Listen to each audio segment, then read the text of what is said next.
Hi folks, అందరికీ నమస్తే. Next some మనకి ఏమి ఇచ్చిండు, if A is equals to value ఇచ్చిండు and f such that A tends to B is a surjection defined by function ఇచ్చింది, then find B అన్నాడు. బి వాల్యూగా అనుకోవాలి. ఈ ప్రాబ్లంకి మనం ఏం చేసామంటే సొల్యూషన్ ఇచ్చింది రాస్తాం. గివెన్ ఏ ఈక్వల్స్ టు 0, π/6, π/4, π/3, π/2 కదా. మళ్ళీ ఏమి ఇచ్చిండు, and f maps A to B is a surjection అన్నాడు. సర్జంక్షన్ అన్నాడు. ఫంక్షన్ ఇచ్చిండు f of x equals to cos x ఇచ్చిండు కదా.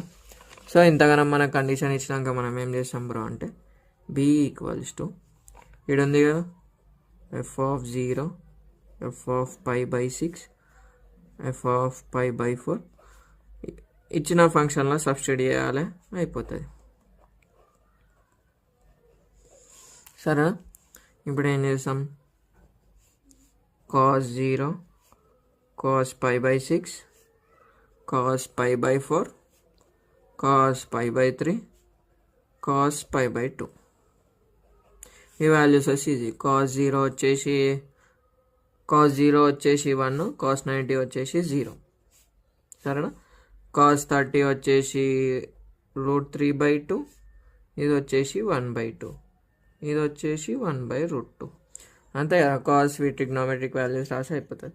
Cos 0 1, cos 60 √3/2, cos π/4 1/√2, cos 30 1/2, cos π/2 0. ఇంతే ఆన్సర్ ఇక బి ఫంక్షన్.